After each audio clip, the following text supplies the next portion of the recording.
HaKadosh should have told Masechet Moed Katan Daf Yomi Masechet 17a1. Says the Gemara, we started off by saying, if you remember, that Rabbi Tanchum, the son of Luchia Ba'ish Kfar Akol, says the name of Yaakov Baracha, the name of Simlai, and some people say Rabbi Tanchum in the name of Rav Huna, and some people say it was Rav Huna by himself. They said that a talmid, a student, that he put someone in nidui for his own kavod, it is a good nidui. Because we learned in a Braita, but the fact that if it's going to be menudet to the rabbi, it's going to be menudet talmid. So if it's going to be menudet to the talmid, if it's going to be a nidui for the student, it's not considered menudet to the rabbi. La ravude no menudet to the rabbi, it's not going to be menudet, but it is menudet for everybody else. Lemai, what are we talking about exactly? If it was to do with him and Hashem, meaning that you cannot come, the rabbi cannot bypass everything that's going on. If this person was put into excommunication because of something to do with Hashem, the rabbi cannot say, it doesn't matter for me, I'm going to come and speak to the guy. So obviously it had nothing to do with Hashem. But rather it was for the kavod of himself. And therefore the Gemara says, 1 second, you should know that a Tamil Chacham, which is a young student, he could come and he's allowed to do the din for himself, which is something which is he's 100% sure that the tzedek is with him, that he's right. So there was a Tamil Chacham, very young, that his shmuot was raot, which means that not everyone, they didn't like what he was doing and saying. Right here it says that it could be that he was committing adultery and things like that, meaning it wasn't pashut what he was doing.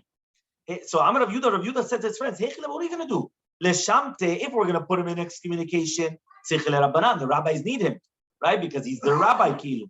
Lo leshamte, if you're not going to put them into an excommunication, kamiyatchil shmaya dishmaya. This is what he's being mechalel shem shamayim. He's desecrating the name of Hashem. Amalei l'Rabbi Bar Chana. So Rav Yehuda said to Rabbi Chana, "Mida shmiya lechabead." Did you ever hear something about this? Amalei, he told him, "Hachi Rabbi Yochanan, my diti was being pasuk ki siftei kohen yishmeru dat veTorah yivkshu mipiu ki malach Hashem tzavakotu." What does that mean? The siftei kohen, right, are going to be yishmeru dat. They're going to watch over knowledge.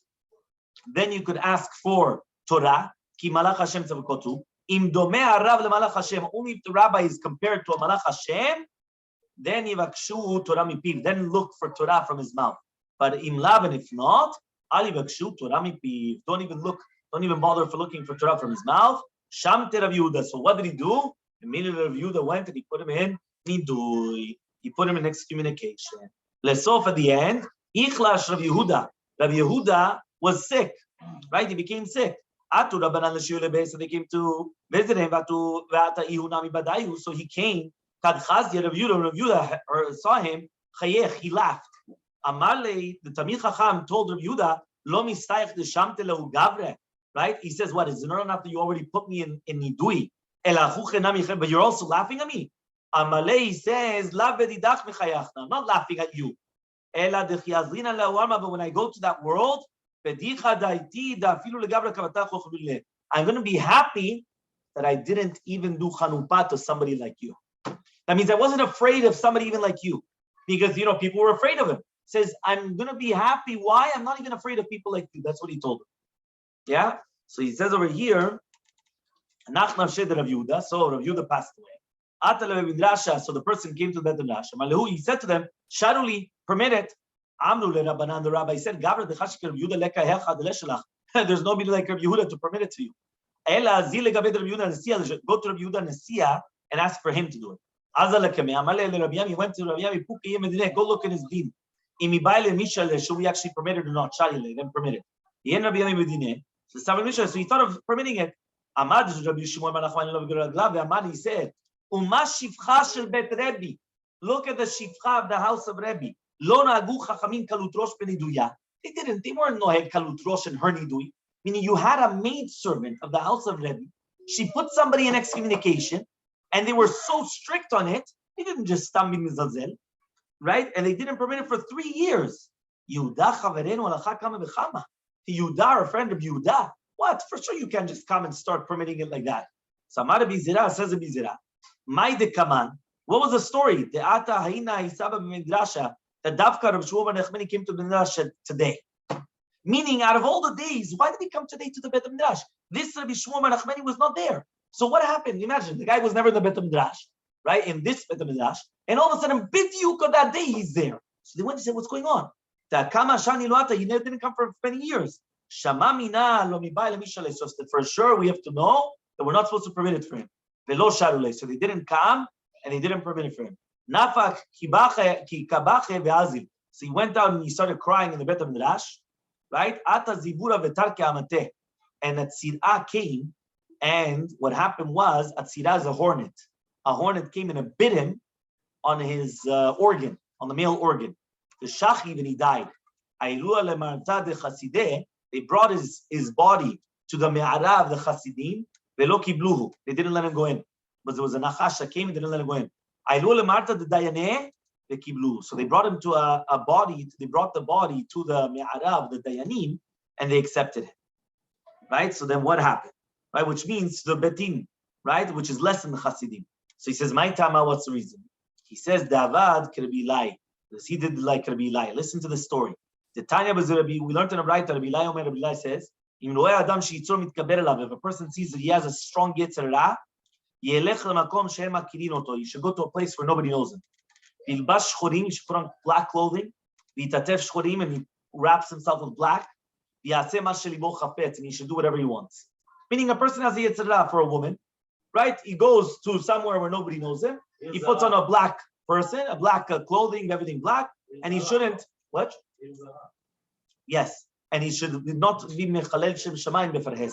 So therefore, this person, he did that. He went to somewhere where nobody knows him. He did avera.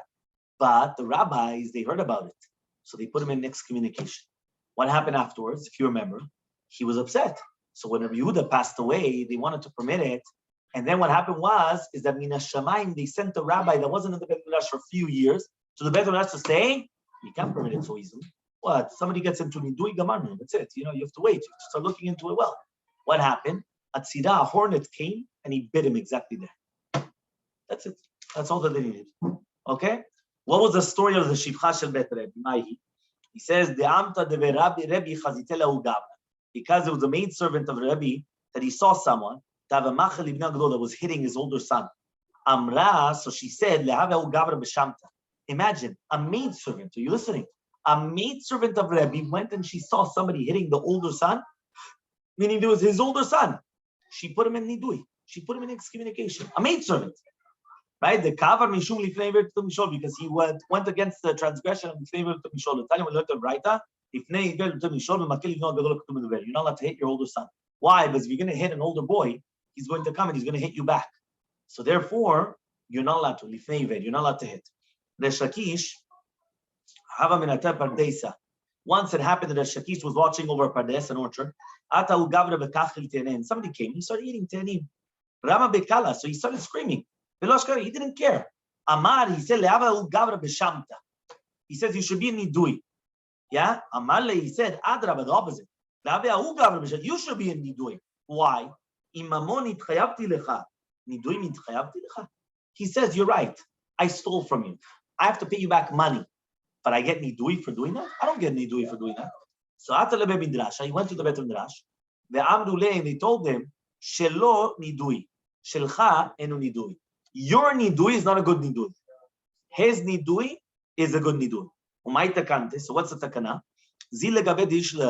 He says, go right to the person and permit it. Lo yadanale. So he says, I don't know him. Go to the nasi. If somebody comes and he puts you in nidui and you don't know who the guy is, go to the nasi. The nasi should permit you. Okay? Fine. Says the Gemara, Ravuna says, they instituted Av Bedin Shesarach Emeladinoto. When you have an Av Bedin that he made a mistake and he did a Navera, they don't put him in Nidui. But they should tell him privately, go to your house and, stay low, as they say. Huh? And stay there. Yeah, stay there, basically. But they don't put him in excommunication. But if he did it again, then Menadinoto. Then they put him in excommunication. Why? Because of Chilul Hashem. Upliga de Resh Lakish, and it argues on Resh Lakish. Tamar Resh Lakish says the Resh Lakish. Tamich Chacham Shesarach. Emen Adinoto for Hesya. Shneimar Chashdayim Chashal Gam Navi Imichal Laila. Kaseu Kalaila. What does that mean? It says if a person was nichshal, right? If a person went and they did an avera, you should come and you should reveal it during the day, which means punish him. But if you see his actions like Laila, right? So therefore he says, don't come and don't publicize it. right? Even if he did it a second time around, which means that according to the Shakish, even if the guy did it, the Tamir Chacham one and he did it a second time around, you keep your mouth quiet and you do it privately. You don't put him in nidui. Morzutra Chasida, Morzutra the Chasid, ki mechayev tzuba merabanan shamta. When somebody was chayav nidui, the reisha right mishamet nasher. At the beginning, he used to put himself in nidui. The hada mishvel, then he used to come and he used to put the person in nidui. Kiyava ayel b'shpuzeh, just like when he used to go into the Bet HaMidrash, sharil nafshe, he used to permit it for himself. Then afterwards, hada sharil day, he used to permit it, right, for the other person as well. So Amar v'gidra marav tamir chacham menadel le'atzmo mefel atzmo. Do you know that tamir chacham he could put himself in nidui and he could release himself from nidui? Yeah, that means he could put himself and release himself from the same nidui. Amar Rav Papa says, Teitili de lo shamit etzur b'maram me'olam. I never went and put anybody. Yeah, he says I never went and I never put anybody in nidui. So it says the Gemara, Rav Papa says, I should get reward. Why I never put a rabbi into excommunication. So he says, okay, but let's say you had to. So what are you going to do? So right? But Zenenet, he said, the Betin used to come and put, right, an onesh of malkut to a mitzvah. They used to give lashes. But they would never give nidui. Meaning they wouldn't give nidui. They would just give lashes and that's it. My shamta. What is shamta? Shamta is excommunication. What is shamta? It says Amarav sham mita. It's like a shamta is like a gorem lemita. It's like it causes death. But Shmuel says shemamayiye. It's an acronym for shemamatiye. It's like a churbanti. It's like a desolation. It's desolate. It's like empty. Okay, so mehanya bei bitichya ketanura. So it says the shamta helps to go like shuman, just like fats that they come on the defanot of the tanur that it gets absorbed. So to shamta, it leaves a bad roshem forever, which means even after they came and they permitted excommunication, it's still not the same thing. Okay? Ufliga de Reshakish, and this argues on Reshakish. So now it says the Gemara, right? And that this argues on Reshakish, but there's Reshakish keshem shenichneset b-248 varim. Just like the shamta, the nidui goes into the 248 membranes of the body, so too keshi yotzah, when it goes out of the 248 membranes of the body. Keshi nichneset, when it goes in, it says in the pasuk, v'ayita ha'id cherem. Cherem is the gematria of the numerical value of what? He says cherem is the numerical value of 248. It's cherem and ramach, right? Ramach evarim is the same thing. Keshi yotzah, when it goes out, berog is rachem. It's called berog is rachem. Rachem, what is rachem? The gematria. It's rachem, rachamanut. Also, rachem is to have mercy. So rachem, right? Rechem, right? Ramach. It's all the same. Amar Rav Yosef, says Rav Yosef, Shadi Shamta Gnufta de Kalba. Right, put the nidui on the zanav of the keleb, on the tail of the dog. Ve'ihi didavda, and it's going to do its own, which means it's going to be pogea in the keleb, right, and it's going to destroy the keleb as well. Daud kalba dava achil nisan drabanan, because there was a dog that was eating up the shoes of the rabbis. They didn't know who it was. The shamtule, so they put it into cherem. So what happened was that all of a sudden there was a fire that caught on the tail of the dog, and then it consumed the dog, which means it burnt the entire body. So you see, a dog started from the tail, boom, went up all the way, and it burned the entire thing. Why? Because they put the dog in the cherem. They didn't know what it was. They didn't know what was destroying their shoes. It was the dog. Boom, kaddish on the dog. Hahu alama. It was somebody that was very strong, very powerful. That he was causing problems to a rabbi. So he came in front of Yosef. Amarle, and he said, Zil Shamte, go put him in Nidui. Amarle, he told him, I'm afraid of him. Amarle, he told him, Shkile pticha leh, right? Put a Nidui against him. Okay? He says, what? If you can't, if I'm going to put Nidui against him, even more I'm going to be afraid of him. Amarle, shak le'achte bekada. He says, take the pticha, right, and put it inside of a jug. Okay? Yudzane Mubet, 17b. Ve'achte bekivre. And put it in the Bet HaKvarot. Ukrebe alfa shipure be'arbain yomin. And start coming and reading it. You start doing the shofarot, right, inside of the jug, 1,000 shofarot for 40 days. Azila v'yachi did that. Haka kada umita lama. What happened was that the jug exploded, and the guy dropped dead. Boom. My shipure, what does it mean shipure? Because remember, when they put somebody in nidui, they blow the shofar. Right? So what is this exactly? It's the lashon shipur is that they're paying back from him. Okay, my tavra, what does it mean to break? Which is shivarim. Yehuda, Tavre Bate Rame, that Nidui causes to break big houses. The Tanya we learned in the Braita, whenever the rabbis put their eyes on someone, it was either going to cause death or poverty. Okay, one or the other. Next, in the Mishnah we learned that they are allowed to come and take a haircut. So it says, what happens if the Nazir and Mitzvah did not have time before the Moed to cut their hair? Right? Or Dilma, is it talking about that they didn't have time? Or maybe, even if they did have time, they're allowed to do it. So Amalei, so he comes and he says, Tanina, we already learned it in the next Braita. Kol elu shamru, all these people that we said mutarin legaleach b'moed, that they're allowed to come and to take a haircut on the Moed, b'shelo haya lahem penai. They didn't have time. But if they had time, asurim, it's prohibited. Even though they did have the time, it's going to be permitted. We didn't want them to stop and to bring their korbanot later because they had to wait for the giluach. Which means if you're going to say that they're not allowed to bring the giluach during the Moed, so then they have to wait until after the Moed to bring the korbanot, and they didn't want to do that. So for they permitted to take a haircut during the Moed in order that they could bring the korbanot, and they're not going to wait instead of bringing the korbanot. Tana, we learned in the Braita, Kohen va'avel, a Kohen that is during the service of the Bet HaMikdash, and an Avel, they're allowed to do haircuts during Chol HaMoed. Because since they couldn't do it beforehand, so they're allowed to do it now. What's the case of the Avel? If you're going to tell me that the 8th day of Avelut is now Erev HaRegel, so then you should have taken a haircut on Erev HaRegel. But rather, the 8th day should come out on Shabbat. Erev HaRegel. So then what happened? So therefore, he should have done an Erev Shabbat. Halacha is like Abba Shaul, right? And what does that mean? Modim Chachamim l'Abba Shaul b'shechal shmini shelo liyo b'erev Shabbat erev regel shemutar legaleach erev Shabbat. That it's permitted to be megaleach erev Shabbat. So says the Gemara, lo tzricha shechal shmini shelo liyo b'Shabbat erev regel. The 7th day came out on Shabbat, which is erev regel. Tanabara, so the Tana the Braita held like Abba Shaul, that he says miktzat yom kekulo, that a little bit of the day is considered the entire day, and the 7th day counts for both. It counts for the first of the Shiva and also counts for the next part of the Shloshim. But given the Shabbat Abba, and since it's going to be the Shabbat, Anusu is considered Anus. Tatanin Zidan, so like Rabbanan. Now our Tana holds like Rabbanan. The Amni that they say, Lo Amni Mitzat Yom Kippulo, Vakati Lo Shalim Avelut of the Shabbat, the Shiva, and also didn't finish the Avelut of the Shiva. Hai Kohen Echedami, what's the case of the Kohen? Ilema the Shalim Mishmarto Erev Regel. If you're going to tell me that it finished the Mishmeret Erev Regel, Ibaile Legeluche Erev Regel, so then he should have done Erev Regel. So Lo Tzricha the Shalim Mishmarto Beregel. It finishes Mishmar. Remember, the Mishmar is the watching. His watching finished on the Regel. So Tana Didan Savar, our Tana held, given the Tana, since we learned in the Mishnah, every 3 times a year, Shalosh Regalim, Pesach, Shavuot, and Sukkot, everybody was equal in the Mureh Regalim. Uchiluk Lechem HaPanim, and they're dividing the Lechem HaPanim. So it's not considered that he finished in the Regel.